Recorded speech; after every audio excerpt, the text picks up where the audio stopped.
Welcome back to the Smart Driving Cars podcast. We've got a special edition this time out. Thanks for spending time with us. I'm Fred Fishkin, along with the Faculty Chair of Autonomous Vehicle Engineering at Princeton University, Alan Kornhauser. Hi, Alan. Hey, good evening, Fred. Good evening. And we have a special guest, Professor Camille Kamga, Professor of Civil Engineering at CCNY, Director for the last 17 years or so of the University Transportation Research Center, a consortium of academic institutions focused on transportation research and education. Hi, Camille. Alan, hello, Fred. Hello, Camille. And Where are you, Camille? Where are you? Hello from Beijing, from the China Auto Show. It's My the Auto goodness. China 2026 Beijing Auto Show, and it's, from what you were telling me, Camille, enormous. It's amazing over here, China. So you can have an idea how the auto show look like. So, Camille, can you give us a little bit of can you find a quiet corner and give us a little update on what you've seen and how you've liked your view of the Chinese automotive industry? So very impressed. The auto show started April 24 all the way to May 3rd. So there was 3 sections. From April 24 to April 25, that was the first day. And from April 26 and April 27, that was the trade day, professional. And starting on the 28th, all the way to May 3rd is a public day. So today is a public day, very open. What I read, there's close to 900 vehicles in the show. A lot of companies. 900. 900. Yes, 900 vehicles. How many different makes? I mean, yeah, a lot of makes. I don't see many Chinese vehicles, manufacturers, that I haven't heard of in the past. But as you know, BYD is huge, it's big. And I actually learned that BYD means build your dreams. So, so they have a full floor and with different type of models, all EV and sedan, self-driving vehicles, autonomous vehicle, you see, different type of models. And I was looking for international. So we have European, Mercedes is over here, BMW. I haven't seen Audi, Porsche is here. We have Toyota, we have Nissan, we have Cadillac, we have Ford. We have Jet2, we have Exceed, we have Avatar. There's different names that you haven't heard of. We have Cattle, we have Luxier, we have Cherry, we have Z-Paint. So there's different ones. So what is amazing, all those vehicles, the dashboard, they're all digital. So I'm going to give you the tour. I would say you have the 4x4. Actually, I just bumped into one of the vehicles that is actually dancing vehicle that can dance on the beat of sound. And a lot of features, it does vehicle amenities, refrigerator. And what I've heard, it seems like it's kind of standard in China. So some of those vehicles are standard. It's not optional. So you can have a small fridge as standard. You have your refrigerator. Keep your beverage cold. Woo. You keep your beverage cold.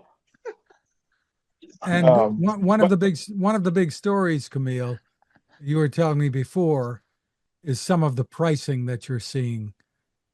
Yes. I was asking for some of the prices. Many of the vehicles run from $12,000.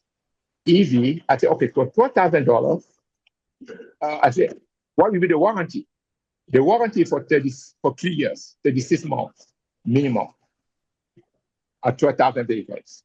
$12,000, you're saying? 12,000. Yes, 12,000. And the battery life, they give you a warranty, a manufacturer warranty for 36 months. So 3 years of warranty. And those vehicles have so many features. It's amazing. So how are they doing it? Is the Chinese government paying for all this, or is somehow what there's no labor to manufacture a vehicle for 12? How do you manufacture a vehicle for $12,000? You would think that the battery costs half of that, doesn't it? Or no? Yeah, I guess I'm surprised. The funny stuff, I don't speak Chinese. I wish I had someone. So I have to, anytime I have a conversation, it's through a screen where they have to record what I'm asking and project to me what I'm asking. So unfortunately, many of them are not speaking English over here.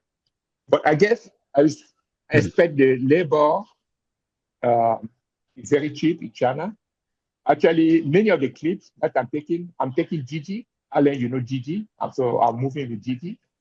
So the average trip for 7 miles, 10 miles is around $3. A lot of EV, many of the vehicles are EV, and the license plate, you can recognize the vehicle by the license plate. So all the EV have the green license plate.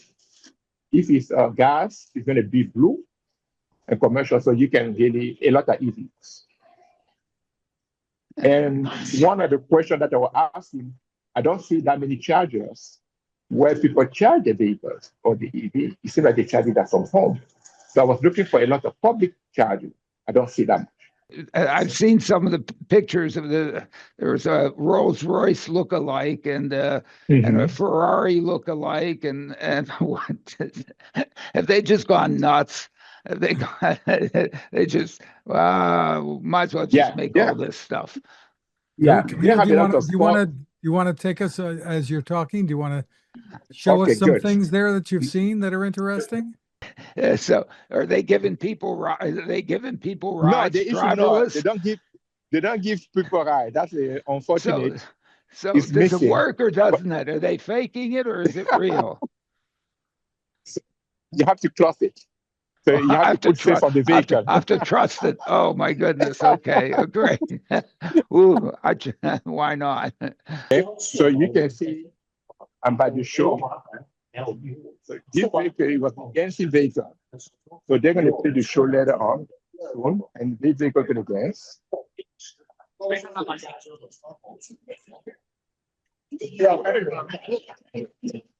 I'm going to.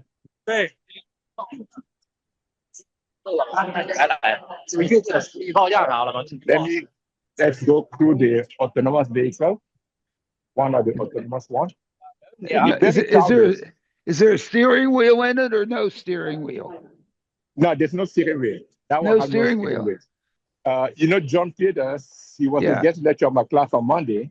Oh, okay. So I got lucky.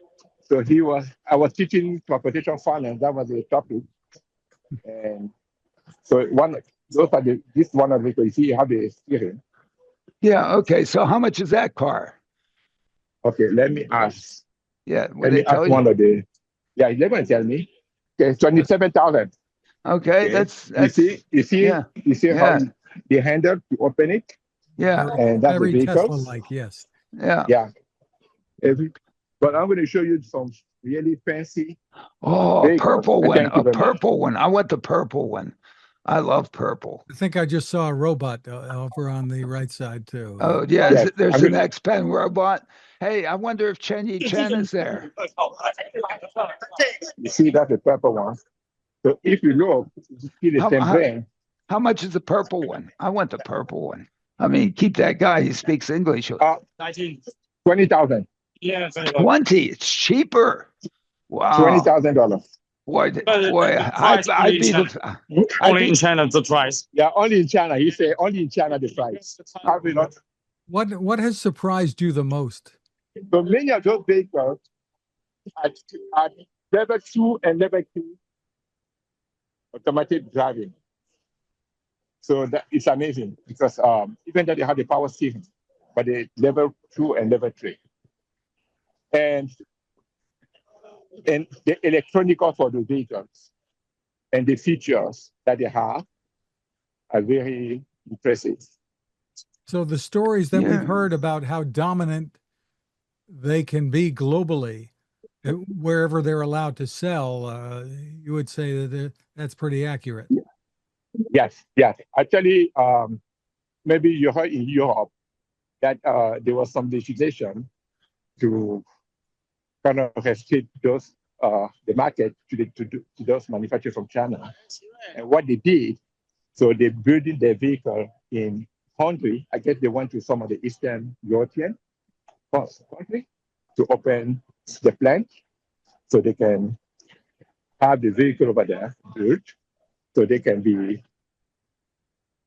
in compliance with the European regulations. They are available in places like Australia and now some in Canada as well. Yes, yes, yes.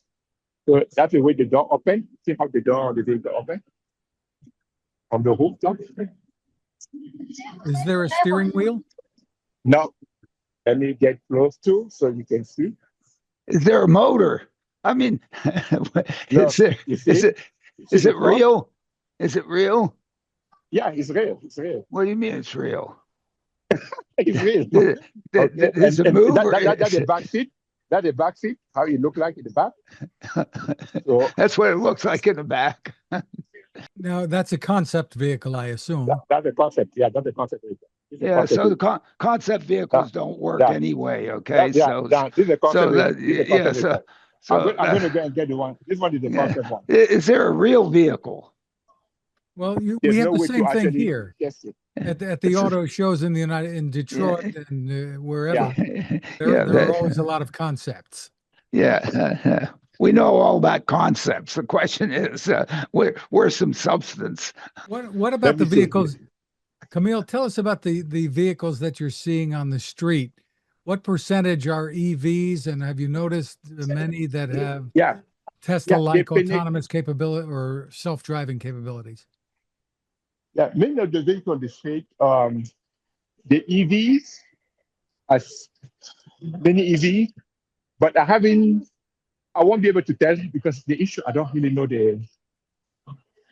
because I'm sure that they have, I see some on YouTube that they have some autonomous robot taxi that you can call, but on the street, I haven't seen that many. Have you ridden one? You No. got to ride one. I have to ride one now. So many of the taxis that I have, it was driver. I have a driver. So is Waymo there? Did Waymo bring a vehicle? No, I don't think so. I don't think Waymo here. What about Tesla? The Tesla. No, I haven't seen Tesla. No, Tesla is not in the product. So they make Tesla is not in the product. No, that's a nice interior. That's got your interior, Alan. That's my interior. Order him too. Yeah. Can we just put them on a barge and send them over? This is you open, you see the top. And you open it and you close it with your hands and you tap it in the front of the vehicle. You see how you tap it? Yes. So you tap it. So you open it. You have to knock it. Hopefully you need a key or something for it to open. It needs a secret handshake. I mean, I don't know. There we go. Isn't it easier just to push a button? I mean, come on. You knock it, you see?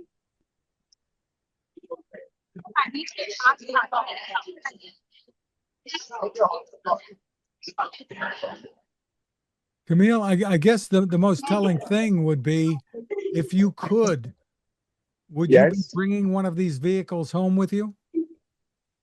I wish I was. I wish if I don't have to pay the tariff, right? No, I wish. They're very impressive vehicles. Because I have colleagues in Belgium who actually drive those Chinese vehicles. And they're very impressed with the performance.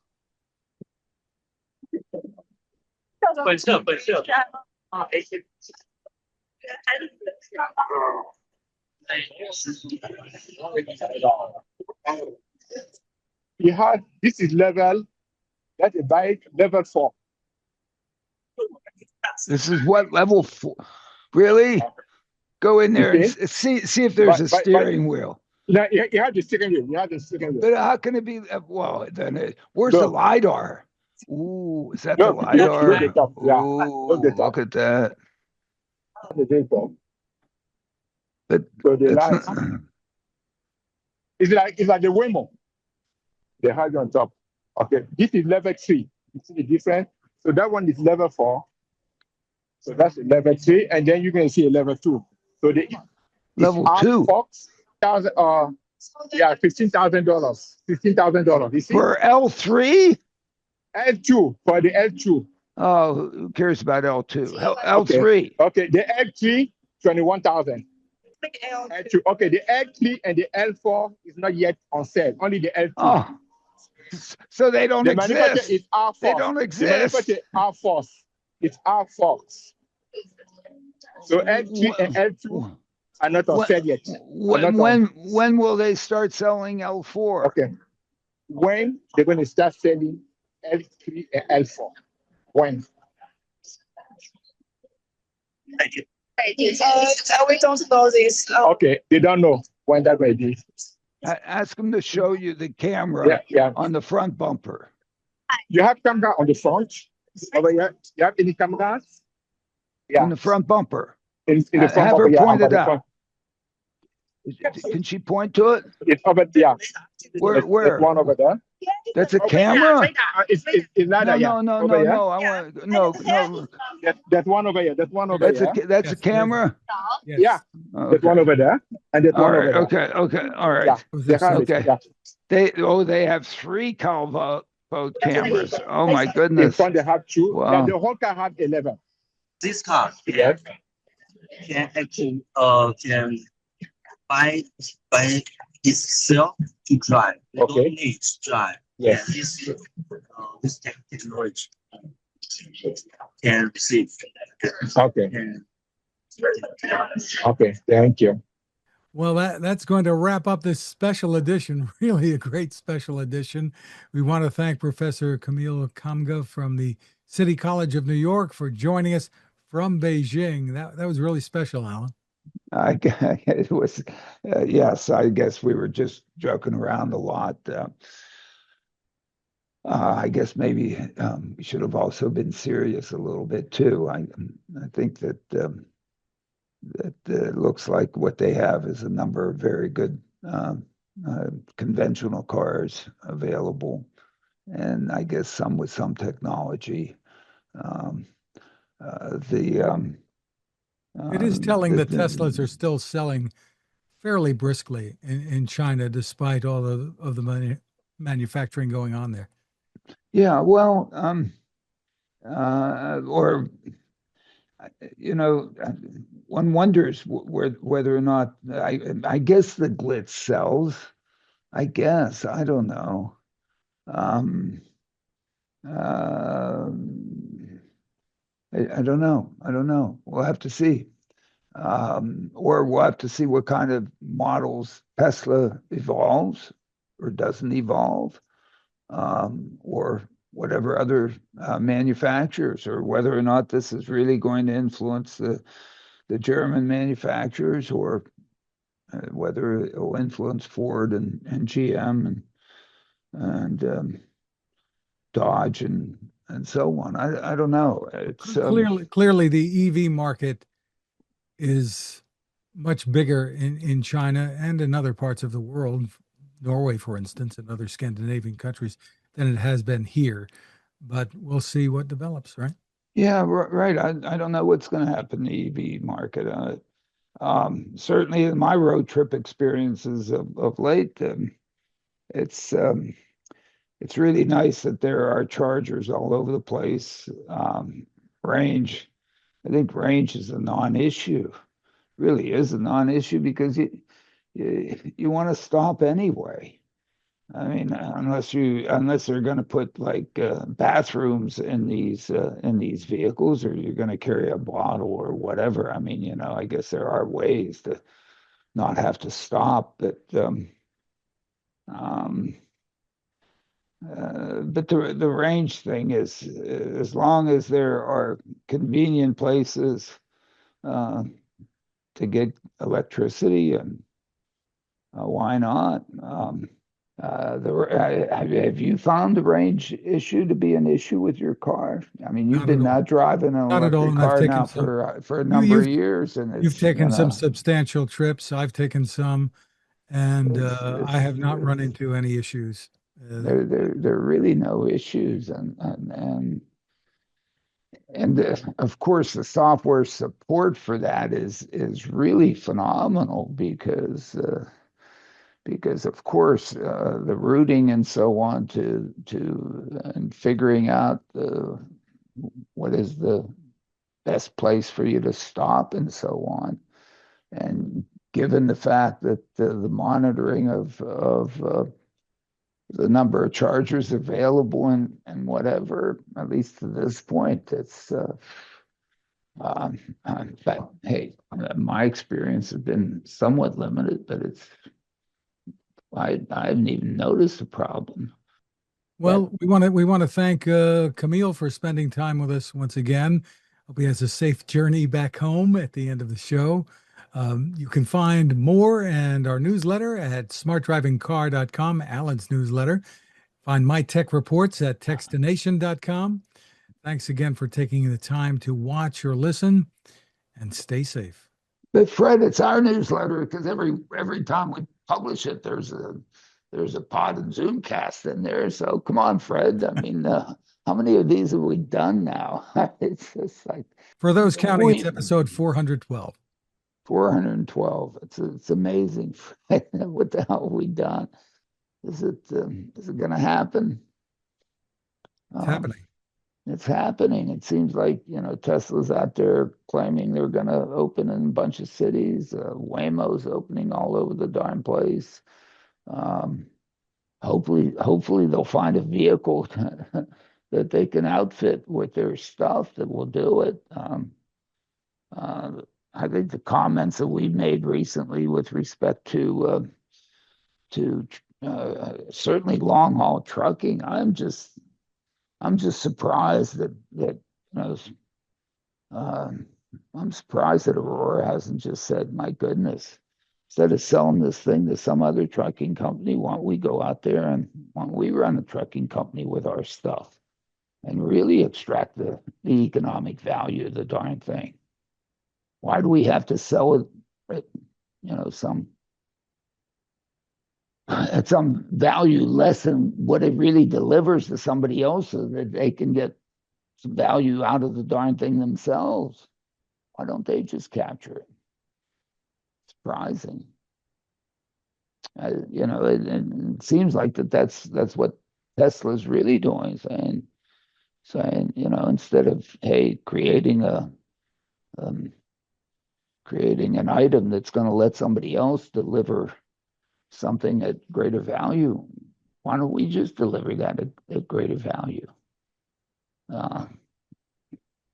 Because then we basically sell to ourselves and capture the additional value that our product delivers to society.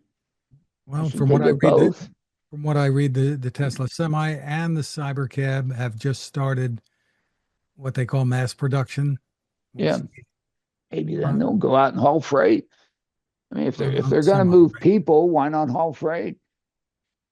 Why should it take U.S. Express? Why should it take Werner?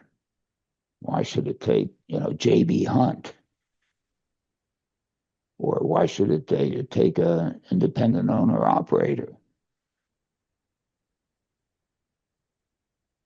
If the thing that they're doing is really replacing the driving piece, then all they need is the fleet management and the fleet utilization over it. Now, hey, as we've learned in developing our own, I mean, that is a substantial investment and substantial effort that, given what they've put in already, it should be pretty straightforward for them.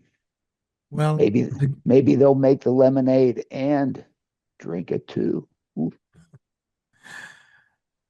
this is going to be a big year, I think. In one way or another, we're going to learn a lot. So Yeah, and things are really changing. And I think one of the things that I put again in the newsletter, if you haven't looked at the publication on